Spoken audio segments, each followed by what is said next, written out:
make their. Now it's like, hey, is this guy going to be it after Rodgers is gone? Because let's just be honest, I think there's a very good chance that Rodgers is gone in 2, if not 1 year. So we'll see what happens with this contract. I know there's a lot of details about. Oh, are we not live on YouTube at this moment? Apparently, we are going to be in about 2 seconds. Oh, perfect. Okay, no worries.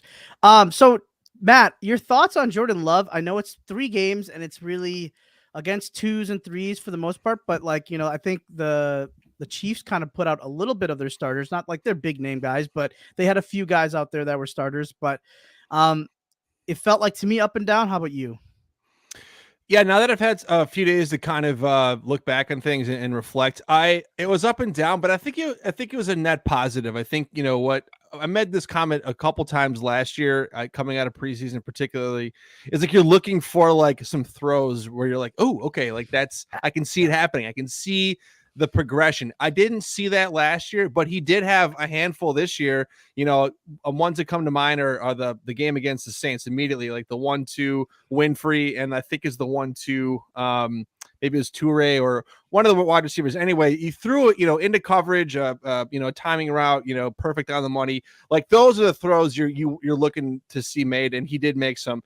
There's obviously some growing pains still. He's had ultimately limited action. He can't do a whole lot in preseason. You're not seeing a ton of different looks, and frankly, you're not playing with your ones. So he's a little bit limited in terms of the guys around him. That said, I think all in all, you have to be feel better about Jordan Love than you did this time last summer.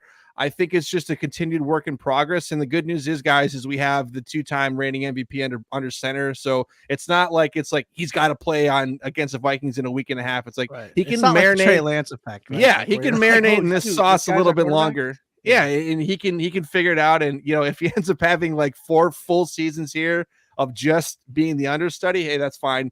But I think all in all, I feel better about Jordan Love this time this year than I did last summer. I think he's got I think a lot of people actually are probably more on this train than they've ever been before. The one thing that kind of started the train for me was someone put up a tweet or something like that about the fact that he's already 3 years younger than Joe Burrow, and he's this much younger than Tua. He's he's would be a rookie this year, and he's already 3 years in the league. And I think that's pretty remarkable. And I think that's just another, tip of the hat to the Gutekunst master. But here's 3 things that I kind of noticed, and I didn't get to see all the games. One game, I think I was traveling. The other game, I was traveling. And then I actually got to see this last game in Tennessee in a cabin in the woods. We were all hanging out watching it. It was pretty wild. But here's a couple things. I think his confidence in the pocket. I see a lot more confidence in the pocket and a lot more confidence in his ability to step up and get outside of the pocket when needed. Yeah. He seems to have a good vision of what he's doing. The thing that I also like about him is he takes a little bit of those chances, and you're taking those chances in a preseason game, right? People want to bust his balls for making a couple throws. It's it's preseason. Take those throws now while you can, so you can kind of figure out where you're at with those. A couple things I noticed just in this last game, because like I said, I didn't get to see all the other ones, is he didn't look as strong-armed when he was throwing on the run. He had a couple balls hit the dirt, a couple balls that were just a little off. So that concerned me a little bit, because I would think that this offense with him running it is going to be predicated on him getting outside the pocket, right? He's going to move, he's going to groove. So I think I would like to see just a little bit more, polished progression within that. But again, I mean, he's a 3-year-old kid. You can't even count year 1 because of COVID. So we're talking 2 years in. I mean, he's going to get there. But what I did see was a lot of progression just in that comfort level. He didn't look skittish. He didn't look scared like he had those first couple of years where it was Yep. You just looked at him like, oh no, this guy is terrified right now. And we always go back to this Kansas City game, right? Where Rodgers was out because of, COVID or whatever. And everyone wants to reference that game against an incredible Super Bowl caliber team in an incredibly difficult place to play, where it is just as loud, if not louder, than Lambeau. And he was thrusted into it a couple days prior to the game. So that thrusted? Yeah, that's a big word for you, I know. It's an interesting word choice. It's a heritage. It's a heritage Get word. your mind out of the gutter. Thrusted. Come on, dude. Everybody, Grow yeah. up. Oh, Right, okay. Thrusting. All right, okay. Count Chocula, Peter Pan. So yeah, I'm actually like, I feel like I'm seeing something there, and I'm pretty excited about it. And I know that, Aaron is obviously Aaron, and I'm not at any point ready to replace that. But it seems like if they're playing their cards the way that they intended to, we're gonna have a 26. I'm gonna guess maybe 2 more years at best. 26-year-old quarterback coming in who's been in the league for 5 years, 6 years, and he's going to be able to just run it Wait, like is he Burrow. 23 right now or 24 now? I thought is he 20? 23, I think. Where's Iowa Joe when you need him? So at best, right? at best he's 25. At best he's still younger than Burrow, and here we are going crazy. And obviously Burrow's talent is different, but I mean, to have someone come in and he's 25, right? Say Rodgers leaves in 2 years, he's 25. Like, that's pretty damn good. But that's a great I like this question. I do like this question. And do you even pay the 5th-year option, or do you just sign him to a new contract? Because is he even like I think it's good a enough? 5th-year option. It's a prorated amount if they get it. So because my question about that is, does he even warrant a big contract? Because he hasn't done anything. It's almost like the Rasul Douglas deal, right? Where you're good. We understand that you're good. We're paying for your services. They're not long term, but they're not short term. But he's not gonna get Jimmy G money. No, he hasn't done anything. So it's what are you paying him? It's weird. Who do you base it off? Isn't it like exactly? There's no one like him. Isn't it kind of it's his choice too, right? Like, I mean, not the 5th-year option necessarily, but the idea of staying or leaving Green Bay. Like, he has the option. You get the keys. If he gets right, if he gets to that point where he's like, you know what? No, I'm not going to wait for 3 more years for Rodgers. I'm going to go to another team. Or does he say, well, this team's really fucking good right now. How easy? Like, why would I go to Chicago or go to Detroit or whatever it might be? Why would I not wait the 2 years? I could walk right into a Super Bowl with this team because of what everything is as it is. And the Packers had to do something similar. Now, the 5th-year option didn't exist when Rodgers had it, but when he came up, because he sat 3 years, remember, and they had to kind of pay him with a faith-based contract, going, "Hey, man, we put all this time into you, we're going to pay you because we think you're going to be this." And I think that's what's going to happen with Jordan Love. I would expect a really, as you guys said, kind of a really market-friendly deal. They're not going to have to break the bank because they don't have anything to go off of.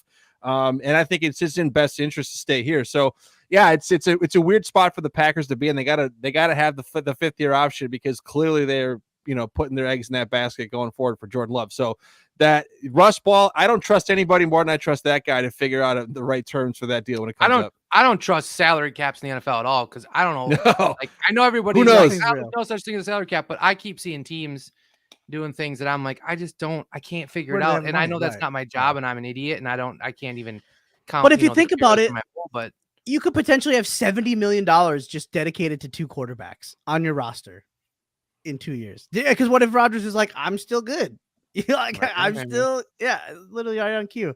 So, I don't know what we're gonna do, and I really don't want to. Premium position, you got to pay. Yeah, I'll think about that in 2 years once Rodgers really hangs it up. But hey, again, we come back to this. Sorry to just do this again, good. but what a fucking luxury to come back to, man.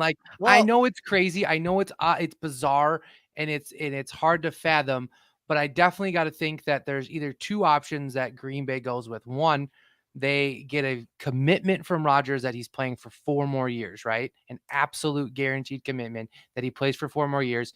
And then we push Love out. We trade him for some high draft pick. And then we start anew, right? We try to get a new guy next year, right? On a high quarterback draft class. Or they have to do an idea where they go to Rodgers and they say, we got to do another type of restructure, and we're gonna or they go to Jordan Love and say, hey, I don't want to say a faith-based deal because that's unheard of in the NFL, but some sort of a deal where it can show them that he's, it's a guaranteed, hey, in 3-4 years, we'll bonus the shit out of your contract when you start taking 80% of the snaps, you look at that Jimmy G contract, right? Wonky tonky, but if there's some way to say hey, we're going to pay you this much the first 2 years, and then when you take over, you'll get these random salary bonuses that are about, snaps and playing time and roster bonus and everything else. Who knows? Yeah, that or they just straight up renegotiate and extend them for, yeah. you know what I mean? Like, so I think like they're gonna pick up his option and then they'll structure some kind of, 2, 3, 4 year deal. And then after 2 years, either, it's one of those, the length doesn't matter. It's like, really, it's a 2-year deal. So after 2 years, you can get out of it kind of thing. So I don't know. Interesting times ahead. Yep. Yeah.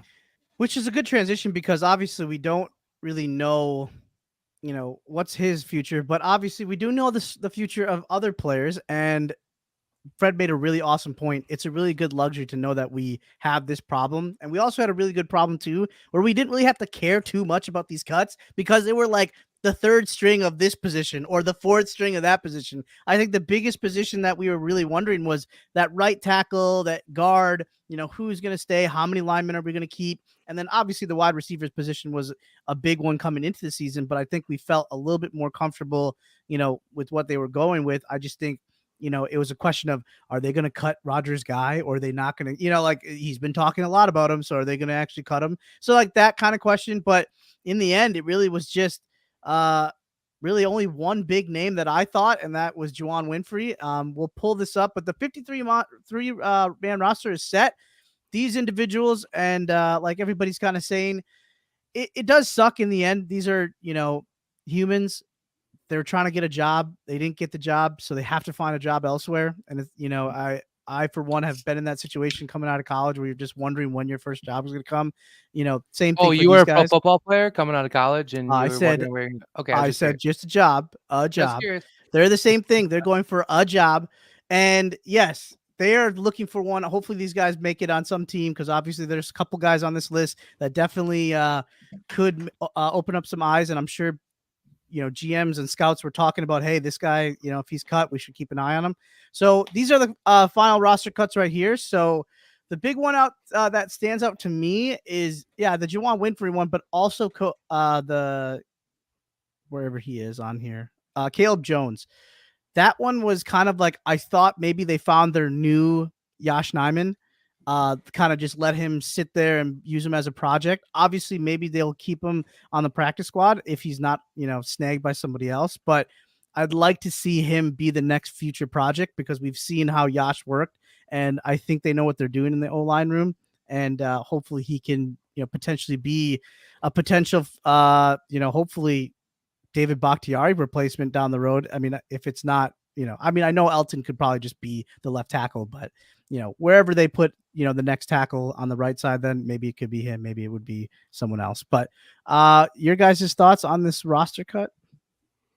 Not so a ton of. Well, go ahead. No, you go. I'll say there weren't. I mean, obviously, a ton of surprises. Everybody kind of has that guy or two that it's a long shot and they want them to make it. I think the luxury of being a Packer fan right now is when you're squabbling over these cuts. I mean, you're truly talking about guys that are like going to round out certain position groups. These aren't like full-time starters or super impact players. So that's a nice thing because there's other teams right now who are like, man, I can't believe they cut this guy. I thought he was going to be wide receiver 1 or 2, so like we're in a pretty good spot, all things considered. That said, I was a big Tyler Goodson fan. I wanted to see a little bit more of him getting, had some more opportunity. I felt like when he ran hard. He had some quickness to him. He had some moves. He had that nice touchdown run in the last game. I was surprised to see him go right away. I thought maybe they'd keep him around. I think he's so tiny. He's like 5'9". That's the thing. He's like not Aaron huge. Jones is like, like clone. And he's like the opposite. I guess he's not good in pass pro. But then I thought they were going to keep Patrick Taylor, but someone broke the news that he was the other cut. So we have two running backs right now. Two running backs, which is weird. So I feel like one or both will be back on the practice squad. I would imagine they had somebody, and obviously they must have a lot of confidence that Kylan Hill will be back. And I was just going to say, I think Kylan Hill is, in terms of long-term plans, that's their guy. So that's probably why they're going with it. And if you think in the short term, they're probably going to use Amari Rodgers as running back 3. Maybe you'll see some Cobb back there. So I think they'll find a way to give, maybe Patrick Taylor's or whoever would have been the third guy, their carries to some of those other dudes in the roster. So not too worried about that. But other than that, though, I mean, the other guy, Sean Davis, at safety, he had a nice preseason. Obviously, the injury didn't help things. You'd like to maybe see him come back. That would be nice. But all in all, man, I mean, Winfree, I really thought he was going to make it. I thought that he was going to be the last guy on, but I really have no problems with them keeping Toure over him. So, Fred, what do you think? Oh, you muted. You muted. I did. You know There what? you I go. You're muted. good. I wanted to eat a pretzel. Let's just be honest Thank with the crowd out here. I would agree with pretty much everything you guys said. A couple things that I took out of it. One was I was shocked that we had somehow another Ladarius on our team at some point. That blew my mind. Not But Gunter. nobody that I really was like, oh man, we're just like, that was a terrible idea. Gosh, I hope he's on the practice. I mean, there's a couple guys, right? Like Goodson, we talk about Sean Davis, like, Winfrey. Like, these are guys that I obviously are going to get on a practice squad, or they're going to get on our team. And let me rewind and echo your point, Sanjay, is there's a lot of dudes out there that bust and grind their ass off for their whole life and not be able to, get this opportunity right now. Is hard, but these guys are going to keep pulling. I know it. So I'm going to root for each one of them. And I think when we get to see this, right, we get to see these names. I'm going to keep it up because I want people to see these names. And when the time comes and they see them on a different team, you're gonna be like, hell yeah, dude, that's cool. It's exciting for them. I'm proud of them to get to that point. But something that I heard, I was watching the Joe Rogan podcast with Aaron Rodgers, and I know I'm not going to talk too much about that, but something that he brought up and that I never knew, and maybe I'm an idiot, but like every Tuesday they have people come in and they work out every Tuesday for every single team. And it's a constant, they're always constantly scouting and looking at guys to come in. And I didn't know that. I guess maybe I'm just blind. I knew that they had to have something similar to that, but a Tuesday seemed weird for me. So these guys are going to keep going. They're going to keep grinding. Injuries happen. Things happen. You got to be ready to go. And that's pretty, it's just part of life, right? You got to just do it. None of the guys on here really blew my mind. I don't see, I saw that Ty Summers got released. Yeah, he got early, like a Monday or yesterday. Yeah. So that was kind of a weird one. I thought like that there was a couple guys like him who I thought were just good on special teams. And I think we can circle back to the fact that special teams has been such an issue for us. So I'm kind of curious with that in that regard. I also have, my own little thing with Ty Summers that I think was cool, but yeah, I mean, nothing that blew my mind. I think we'll see some of these guys on a practice squad and could end up seeing them even before the season's done. So who knows? Yeah, I think the thing. Whoa, we're really zoomed in there.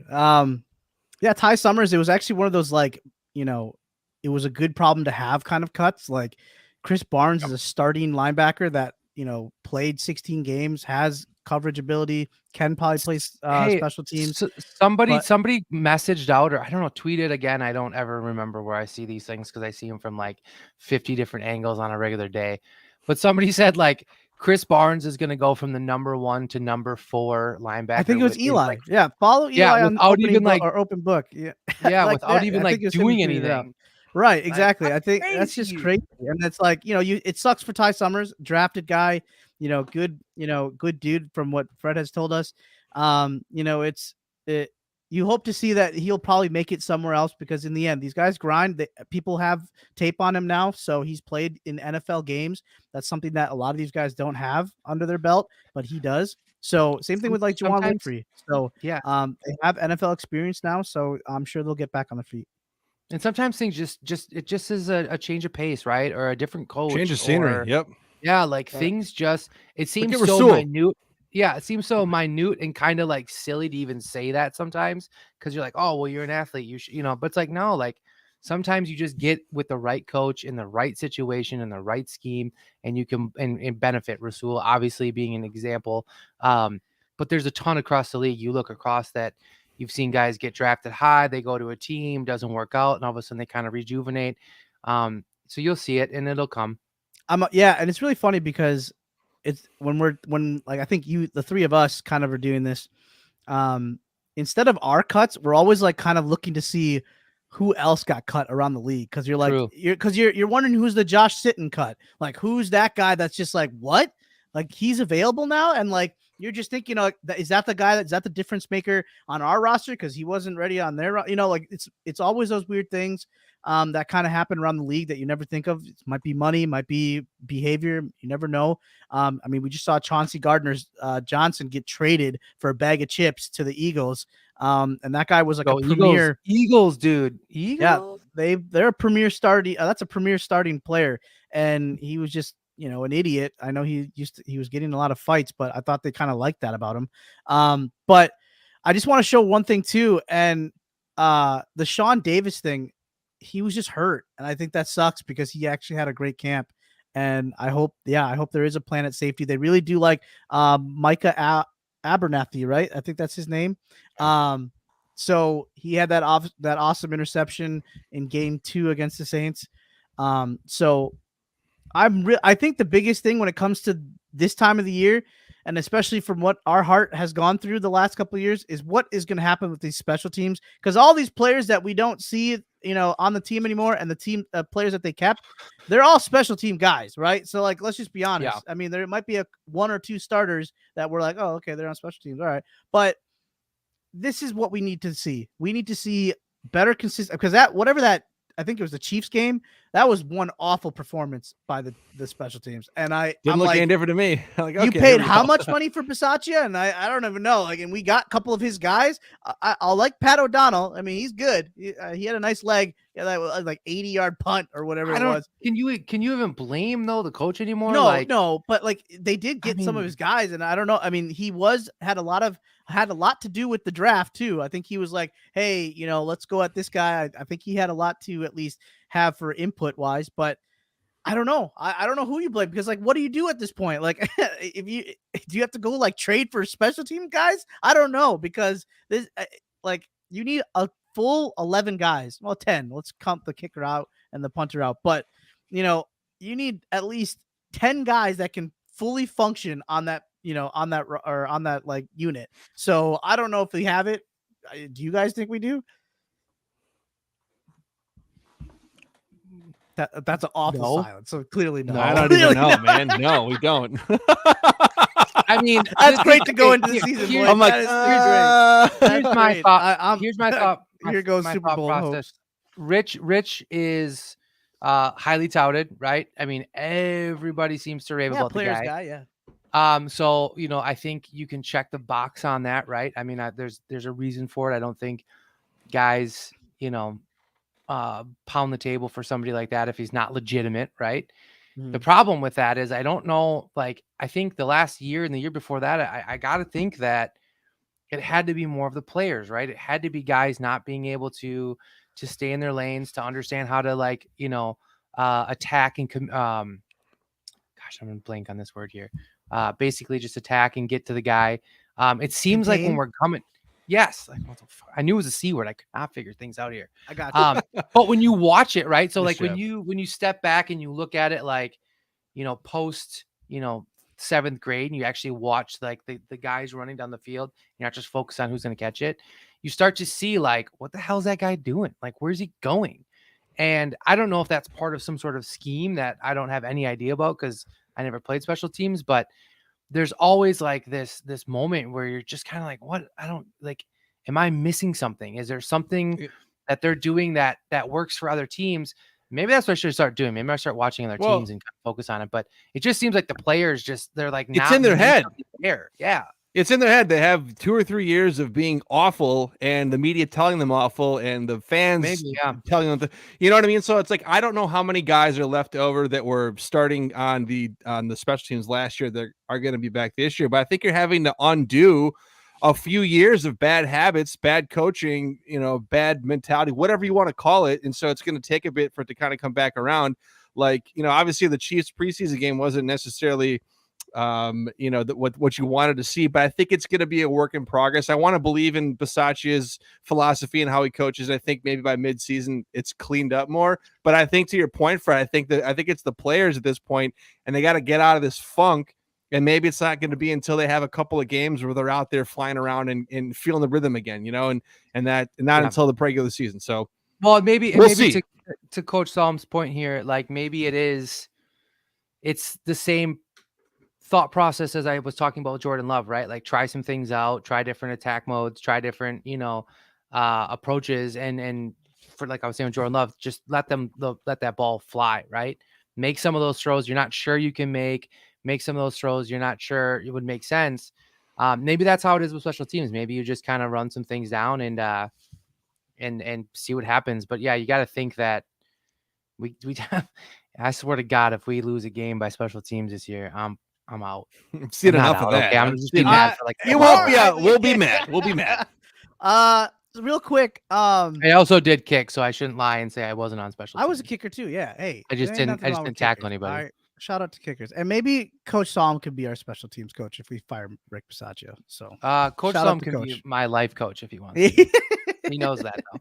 right. Real quick, we'll answer Todd's question here because we're just wrapping up cuts.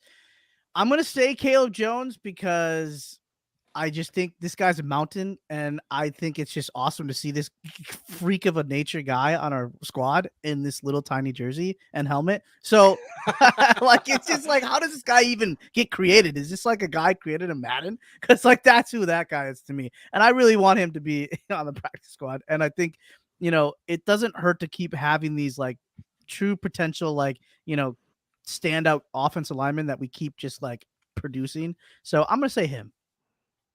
Well, I already said it, so I'm gonna stick with Tyler Goodson because I like what he was about, and I want to see more of him. So I do hope that he gets on the practice squad and he can be here for a little bit longer. Doesn't pick a wide receiver. Who are you these days? I'm I'm gonna go with Juwan just because Thank I you. think Thank you. There you Fred. go. There you go. not because I'm lost all like credibility. infatuated by his abilities. I just think all things considered, he's a guy that's been around for a little bit, and he seems to do work. He makes a really hard contested catches. He runs decent routes. He has some rapport with Rodgers. I don't think it's something that like I want to be like, hey, put him at number one, but he should be a guy that's around, and I can't imagine he won't make the practice squad. But that if he didn't, I would be shocked, but I would also see it as like I'm sure another team's seen this and been like, we're bringing him in.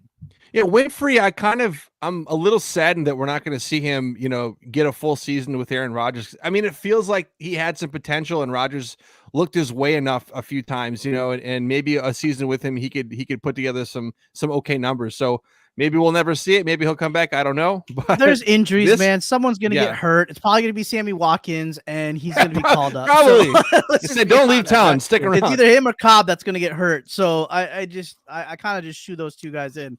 But I was kind of interested to see that selection of wide receivers. Like Toure was an interesting one too, because like I saw that. First off, yes, the Rodgers, vote of confidence always helps. But then we saw Juwan Winfrey do well in Arizona. We saw him step up and, play meaningful snaps like during the course of the year. And I just feel like Gutekunst seems to be really, glued to his draft picks. And I don't know if that's somewhat of a detriment or, a loyalty thing. Cause you saw Jay Sternberger, you saw Oren Burks, you saw, we didn't. I didn't see Jay Sternberger actually. Sorry. Well, I'm just saying, like they kept him. They kept keeping. That's you know fine. what I'm saying? Like, but like you MVS, Jamon Moore, and did Goody draft those guys? Yeah, they're all Yeah. drafted. See, yeah. That's what I'm trying to say. Is like I think I'm with you. As much as Gutekunst has done an awesome job assembling this roster, and you're not going to hit on all your picks. I get that, but it does feel like when it comes to these like performance-based cuts, like at the end of preseason, it seems like there's more heavy weight to the guys he's drafted compared to the guys he just picked up in free agency, regardless of how they performed in preseason. And there's weird. There's a lot of names like that you were kind of questioning over another guy. There's a little bit of an ego thing there. There's got to be, right? Honestly, it's his team, right?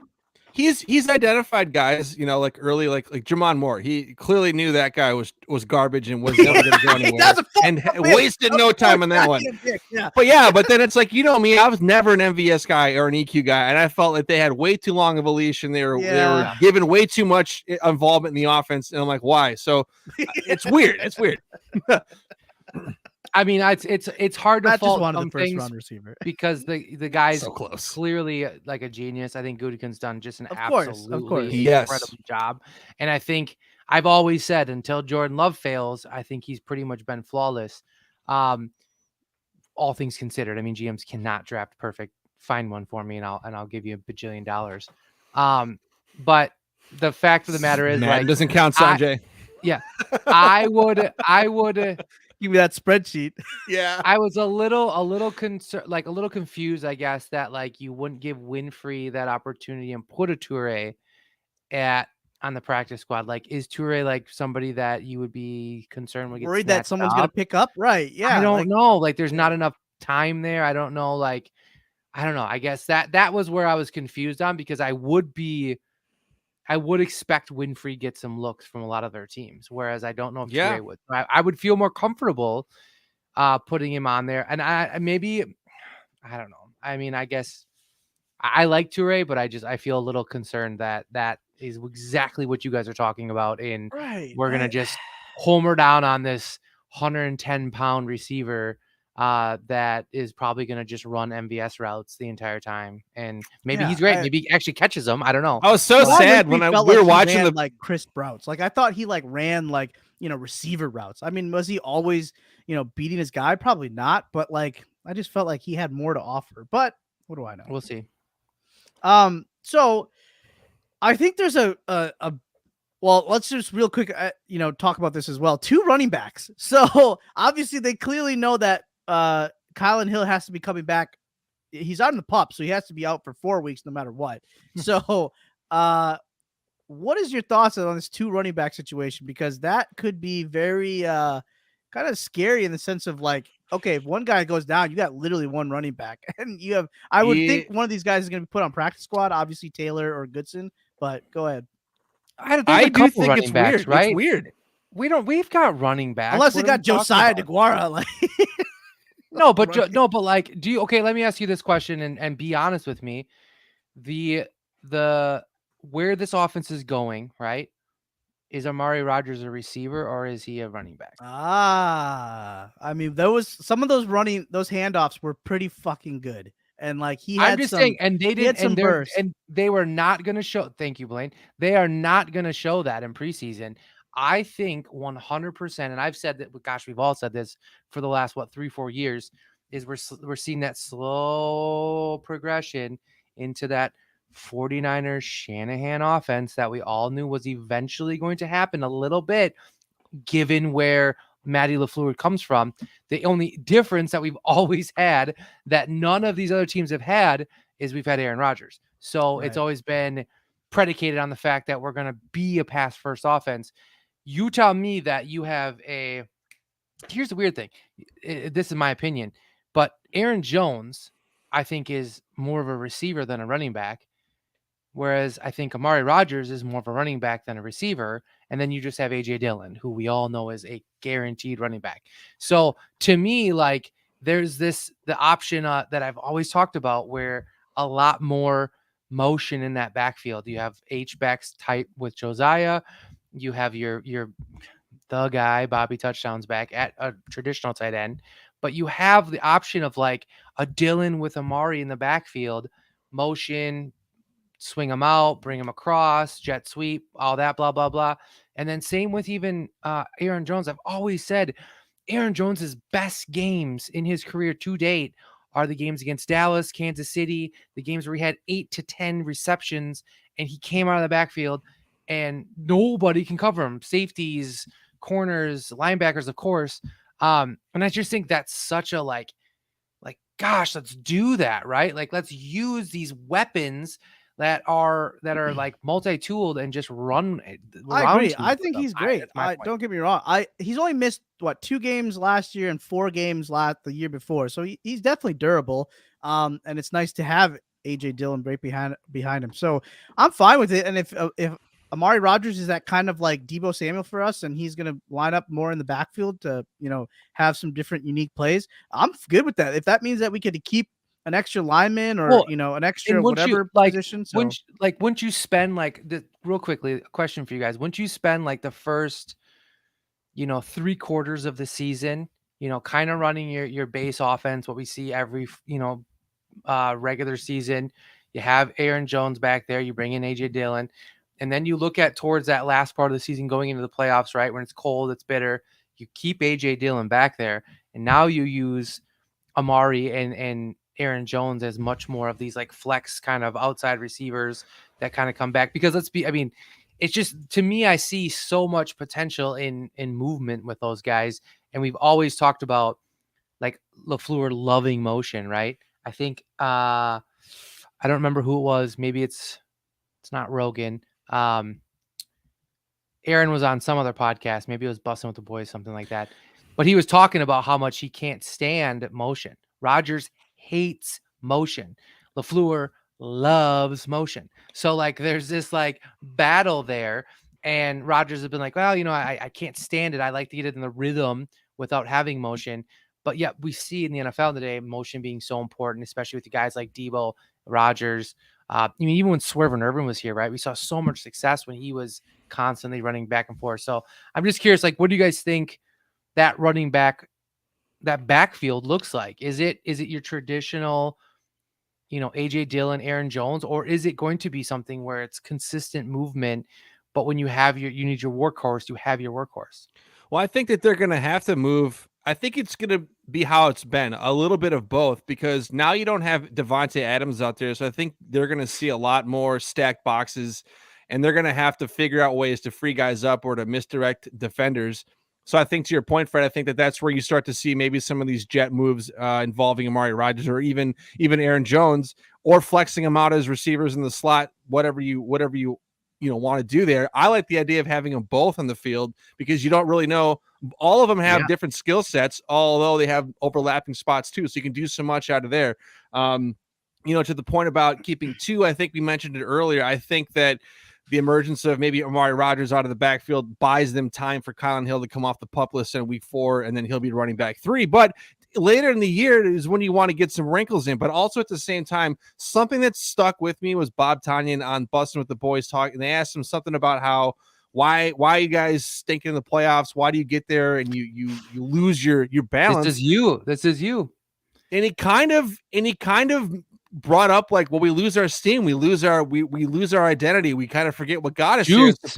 Juice. So part of me is like, well, don't get to the end of the year and then switch everything up and try to do a bunch of different shit. Do what got you there, but mix some things and don't lose your core and what you're best at in light of trying to add some wrinkles in that maybe you're not. I wish you would have asked the same question to Matt. I respect that. I agree. I think he would. And I wish he would have told him this, answered by Bob to Matt, because that's a straight, direct like comment towards from Matt, the player. That's your fucking roster. You should be like, I don't know what you're doing differently on your play calls, because that we see it. And like, how does a Hall of Fame quarterback only get 1 touchdown at home in his own stadium and never produce another touchdown? Because you're double clutching, overthinking everything. Yards down the field. Here's the reason why. So when I think this, I'm all mixed up on my podcast.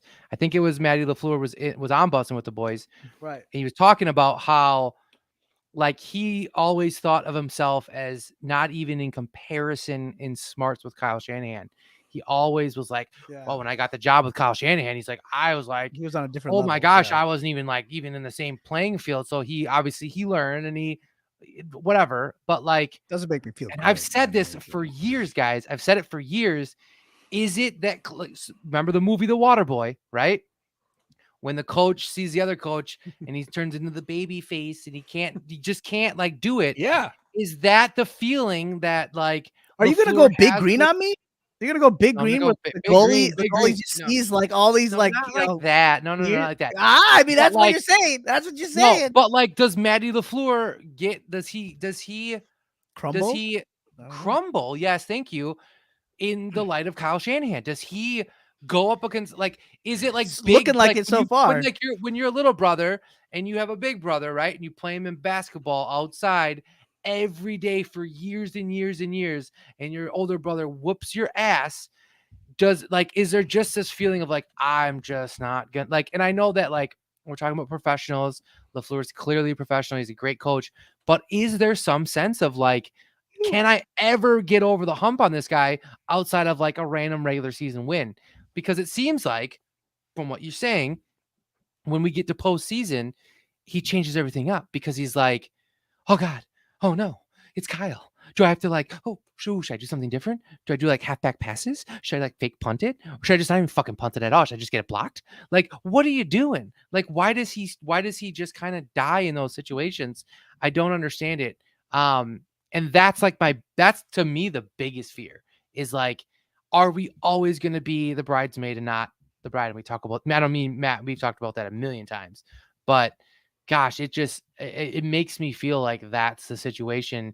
And I think the way that he's called games against the Niners specifically, it shows that like, he's not just like, okay, we're just going to do what we've been doing and kick ass. Something has to give. Cause I mean, is it the quarterback? Is it the coaching? Is it just lack of intensity? Is it preparedness? What, I mean, because you don't just keep getting to that point and being this damn good all year long and still not have anything to show for it. But I mean, we'll just keep on waiting. We'll just keep on cheering and hoping for the best. But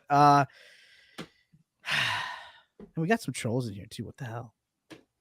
Well, it's Dan Larson. I mean, this guy like, okay, Dan. Who's Dan Yeah. Larson? Hey, Dan, you guys are goofy as hell with little. Thanks. We know that. We've never said we're experts. Yeah, And we're you still just tuned three, in. You still tuned in and commented. Yeah, you so, hear, and you thanks, hear, Al. ain't you? Thanks for your You Thanks hear, support. for the Thanks for your view, support. Danny boy. You Thanks could for be doing the anything else. view. Yeah, love you too, Brett. Get out of here. So all right, we'll kind of wrap things up here, but any kind of last words? I mean, obviously we get into the next week. We have Vikings week. This is their Super Bowl, so we will talk it about their is. Super Bowl next week, because that's, you know, it's just what it is. And this roster, I still do believe this roster could definitely win more than 10 games. I don't know what after the 10 game mark, I don't know what will happen, but I think this team is good enough to win 10 games. That's where I'm going to stay very confident in. I just, the special teams worries me. Giving up a lot of weird field position changes.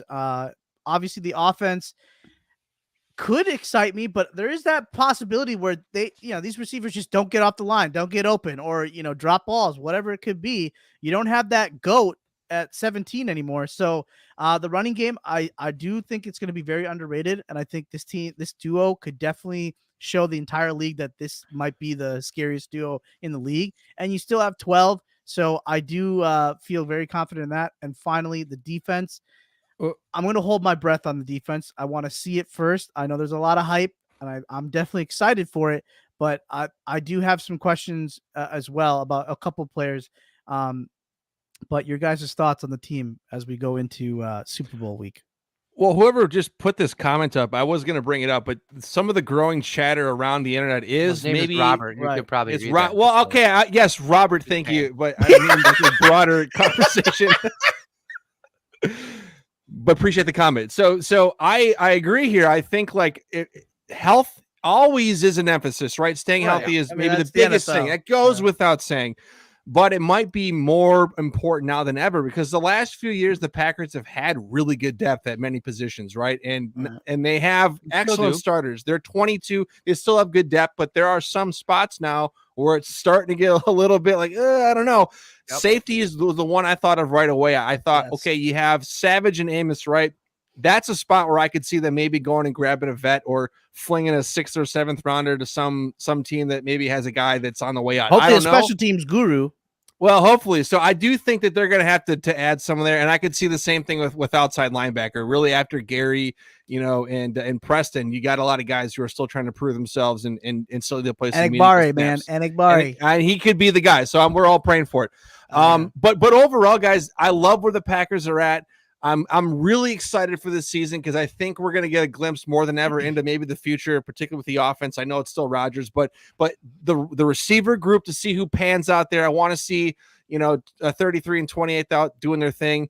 How does the offensive line shake out? And then, of course, everyone's talking about the defense. So really excited about this. And next week we can finally talk about some game stuff and get into predictions. So it is time. Yeah, because Matt's going to pick us to lose week 1. So get ready for that, Never. I would never. Fred, Any last thought? Go, What? dude, What? dude. Go ahead, Matt. Go Finish it. You can smoke defend some yourself. We could be coming off an 0-16 year, and I still wouldn't pick us to lose to the Vikings. I just can't. I just can't do it. I would. Can't All do right, it. Fred, any last thoughts on this team? Yeah, Before I have a Super Bowl couple. week? I have a couple last thoughts. So just hunker down with me for a quick second. My first and foremost going into the season, and I know we've got another week here, but my first and foremost is it's okay to lose. It's okay to lose. I think we've been ridiculously spoiled the last We few have. years. 13-3, 13-3, what 14-3 last year. And we take the season and we get into the season, and I get it, right? We love this fucking team. We are passionate about this team. We care about this team. We are invested in this team. And when we lose, we all like freak the fuck out. Like it's like, oh my God, this team sucks. They're terrible. But like here we are every year, 13-3, 13-3. And I'm so sick and tired of being so hyped on like being a regular season team, right? Like I'm done. I like that's cool, right? We have great records. It's really exciting. But I want this. I want the championship. I want the Super Bowl trophy. I want the Lombardi trophy home. And I don't care how we get there. I don't care if we have to go, 10-7 and go get that trophy. I don't care if we have to be the bottom of the barrel, but we get into the playoffs and we win. I just want the trophy. So it's okay to lose. If we lose week 2, the season's not over. This team isn't imploding. If we lose week 5, the season's not over. We're not imploding. It doesn't matter. We're going to lose games. We're not going to run the gamut on this one. We're just not going to. And I think we just all have to start being okay with that. That's number 1.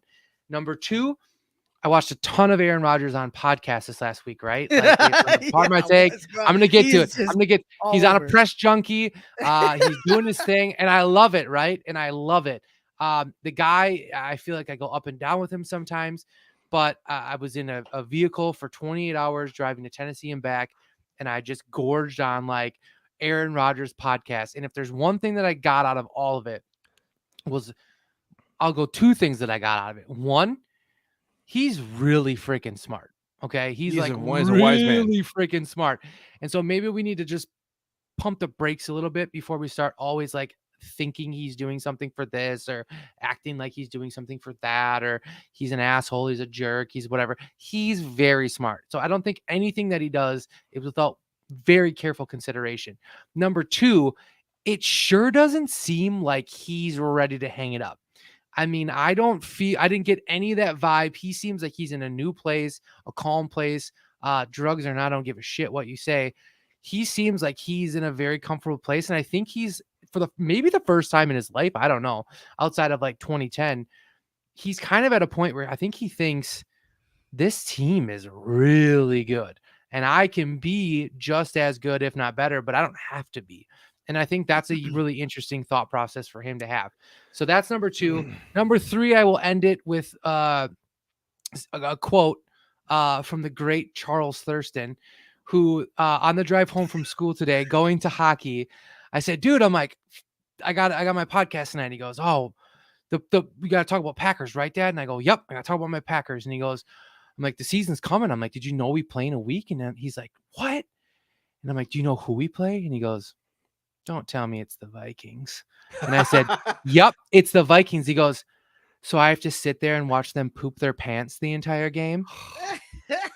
You've done a great job, Fred. Drop and the I mic said, on I that love one. you, and that's my boy. And I'm like, that is what I'm Chris. going to end this on, because if there's one thing we know, it's that the Vikings poop their pants. Hey, they do. And real quick, in a league in the sporting universe where most people are robots and give you canned answers, you don't have to agree with Aaron Rodgers' view on everything, but you have to appreciate the fact that the guy isn't a robot and he's something different. Absolutely. So it gives you something different, right? Every single time. Yep. Yeah. Thank you guys, everybody, for joining us on this Tuesday. I know it's a little weird to see us on Tuesdays, but we'll try to make the schedule. Hey, a lot of good people in the chat tonight, man. I love it. I have my mom's there. We got Robbie Castillo, Neil Saunders, my cousin Chris, my dad, cousin Chris, dad, Blaine, my high school middle school and high school football player with me. Willie D was my center. Lots of good Dan people in Larson? here. Nikki Roskums. Dan the Man Larson was here. I mean, that's incredible. He dropped by and- and take a shit on us. That's all good. Yeah, and Yeah, as always, And they got the old we got Carmelo here, David Henderson, and then of course, Coach Salm is always a pleasure. So I just want to shout out to all you guys. Love that you're here. Love that we can have this open conversation, because that's really what Freezer Podcast is all about. It is about, we've always said we want to be three guys at the end of the bar talking about Packer football in the most casual way we could possibly do it. So when you guys are here with us and you guys are talking with us, that's what we're all about. What Fred said, you got a lot of places to go for a lot of people who are football nerds. This is a couple of dudes talking football, man. So, you know, we try to give that that just general good feeling when it comes to this stuff. With that being said, I'm Sanjay, that's Fred, and that's Matt. Go Pack, go. Pack, go!